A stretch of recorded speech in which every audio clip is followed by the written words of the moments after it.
munhu asinganzwisise pamusoro penhau yeleadership kuti inofamba sei, pamwe pacho nokupedzisira kufunga kuti kana uchinge uri leader uri mambo here, but at the same time vamwe vanofungidzira kuti ivo madzishe, yeti pachezvavo vatori varanda vevaranda.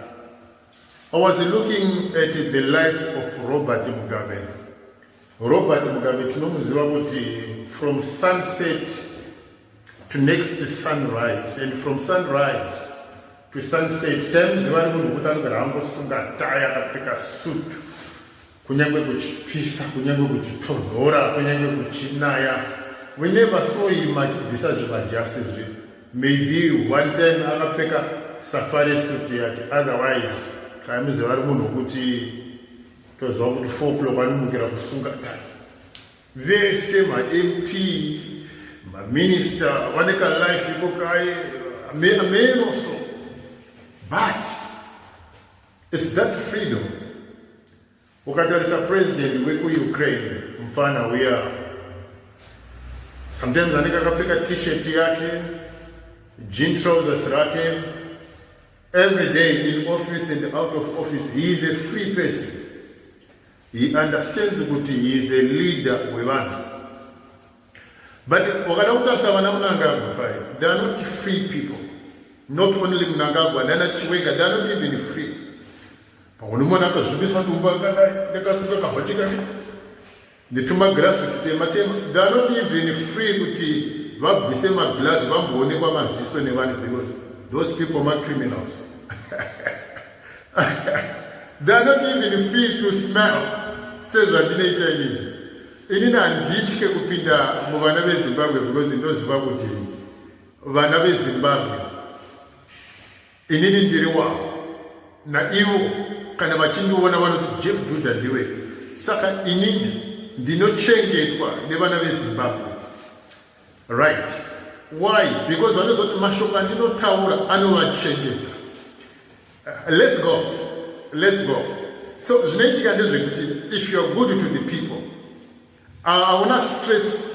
Kunyange wakarara wadya mbambaira, kunyange wakarara wakanga nzungu, wonwa mvura, hauna stress.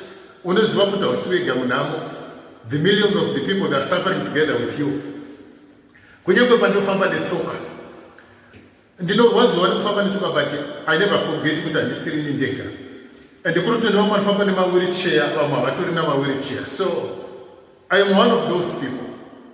So being the chairperson, there is nothing special about me.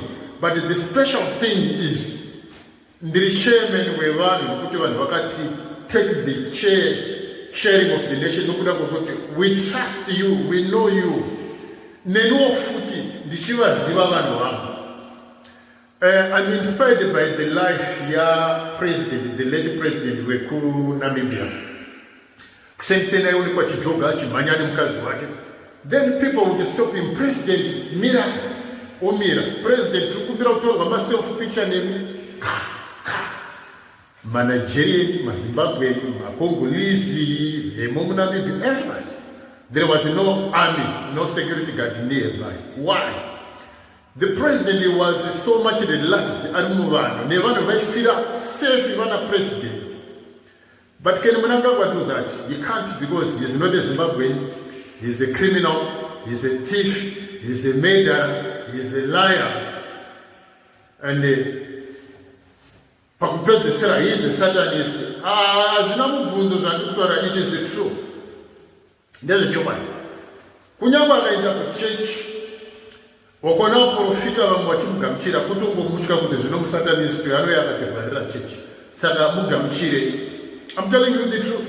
Akusi kuti kumachechi kwengwedzi munguva nomuda vanotomuziva kuti musatanist uyu haaite ZANU-PF ndoSatanism yacho. So vatungamiriri vazhinji vemachechi vari kutya kuvharirwa machechi neZANU-PF. So ndopedzera kungoti ndatiendeiko. It is true.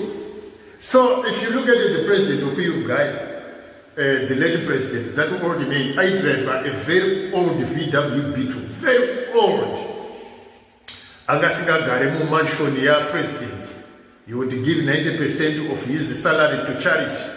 Mukadzi wake anorapwa ku common clinic inorapwa munhu wese, vainotenga chingwa mumashopu anotengwa nemunhu wese. Pamba pake hapana jirauro, hapana ami inochengeta, papa nekafenzi kakaita about 1 meter above the ground. Imba yake haisi bulletproof, moto yake haisi bulletproof. Aigara muvanhu achichengetwa nevanhu nekuti iye aichengeta vanhu. So you find kuti even the criminals mahuri aimuchengeta. Everybody, even kana mune n'anga nevaroyi navo vaitomuchengeta because they saw that he is a good man. So if you're a good leader, awutye mbavha, awutye varoyi. If you're a good leader, awutye mondi. Instead yekuti dziye kuzokuponda nembavha dzikumbiri, panotoitika hondo. Kunyange wakadhakwa, wakararadza, wakarara muhuswa, nobody will attack you because everybody anenge achikushuvira zvakanaka kuti rege yambomuraradza murume nekuti he is a good man. Kunyange wakanzoonekwa uchipinda mujokochwa kana musango kana mukuku mune mahure, vanhu vanotoziva kuti president apinda mune hure mumba. Hakuna anomboti ndaabatwe needzi ngaafire imomo president muhure. Vanhu vanototanga kushuvira zvakanoti rege yambofara warimo. He is a good man. Because unenge uchiita zvinhu zvakanaka. So wakaita mabasa akanaka, mabasa iwayo anokutevera. But wakaita umbavha, utsotsi, unyengeri, udyire, utsinye, usatanist sezvakaita ZANU-PF. There is nothing good chaunozombofa wakawana munyika. Ikozvo zvitakurarama munyika yekuti vakadzi vasina magaro. Vakuti vakaona vakadzi vane magaro kuti ingwani zvavo vane magaro ndova kufamba nemota. Kana une magaro unogona kutopinda muparliament sana Sandra Ndeveni. You see what is happening? Saka chihure chikupromotewa neZANU-PF. Mumachechi chihure chikupromotewa neZANU-PF. Kumabhawa chihure chikupromotewa neZANU-PF. Kumabasa chihure chikupromotewa neZANU-PF. Uchipinda pabhodha chihure chikupromotewa neZANU-PF. Kukwira mundege chihure chikupromotewa neZANU-PF. Havasiri vanodya here mazundo nemahure vari mundege. So everywhere ZANU-PF ine record yekuita zvivi. So is there anything good to come out of ZANU-PF? Hakuna. Nothing. I'm telling you this today. So kana uida kuita leader usazvitutumadze sezvaiko kana unopesa opposition leader vabatina muso. Kana ada kuenda kunaadhirisa vanhu vamwe tinogona anobva sungo tai obva perfume obva agerwa dhino yake akadai obva aita sek obva adidiwe obva pfeka nemagirazi matemateme here kana mamwe. Aiwa, you are wasting your time. Be free. Then pabegina fasa patinomufanira anonzi Traore. I like the guy, that leader. Although zvake anozopeka tsike kuti anogona kupfeka maglovos pasina hondo yaarida kunodi kunova. He is not actually a free person. Those not achino hondo dzakuwa nadzo dzakawanda. Why should you wear gloves in a camouflage every day in the leader of the people? Be simple. Say Swiss. We are very simple people. You don't pick any ordinary t-shirt. Anybody, I don't want to fall back in Mugamsango and Mumabir. Because they are the leader of the people. Those are two number one. There should be nothing so expensive about a leader. And it. Tunoda munhu wevanhu anogara nevanhu achiteerera vanhu achiona zvikuonekwa nevanhu achitaura nemuromo wake mashoko anogamucheka muvanhu. Tiri vanhu vokukura tichichera tsombori tichidya nhunguru matamba maroro. Tiri vanhu vanoziva kunochera tsenza kumagadheni mupambaira. Tiri vanhu vane maoko aya wakaona maoko aya ndakakuudza kuti maoko aya anoziva kubata ndove mudanga remombe tichidzurura mudzimba dzemakisheni dzeraundi dzedzekumusha. Maoko aya anoziva kupura chibage, nyemba, kusokota nyimo, kutonongora nzungu maoko aya. Because ndo upenyu hwedu isusu vanhu vekuZimbabwe hwatakakura tichiita. So mukandoona ndamunzvimbo yakadai so, that should not change me. Zvinofanirwa kuti ndive a better man ndichirangarira takasiya vanhu kumashure. Vana amai vatakasiya, vana sisi vatakasiya, vana tete, vanin'ina, vakoma, vana bamine, vana tsana, vana baba mukuru. So wakona waitwa elevate kuendeswa paucheni. hazviitirwe iwewe zviri kuitirwa nyika yese chirika dzinenherera nemapofu nevashanyi vanouya munyika.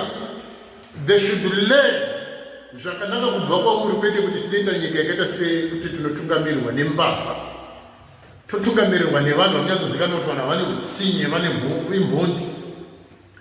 Totungamirirwa nehurumende tichiziva kuti the majority of the people vari mugovernment they are not even mazimbabwean, they are of foreign descent. Isusu tofira pakuti hanzi bvuma chete kuti akaberekerwa muzimbabwe, saka nekuti akaberekerwa muzimbabwe ngaatoke aiwa vane kumusha kwavo. Now I'm the chairperson wevanhu, ndinochengetwa nevanhu nekuti neniwo ndiri kuvachengeta, ndo zvinoreva uchairperson. Handisi president, handisi prime minister. Saka ndoda kuti nditende imi makandipa uchairman, ndichiti basa iri harisi nyore, but kuburikidza nokundibatsira nokunditsigira tichasvika kure. Thank you.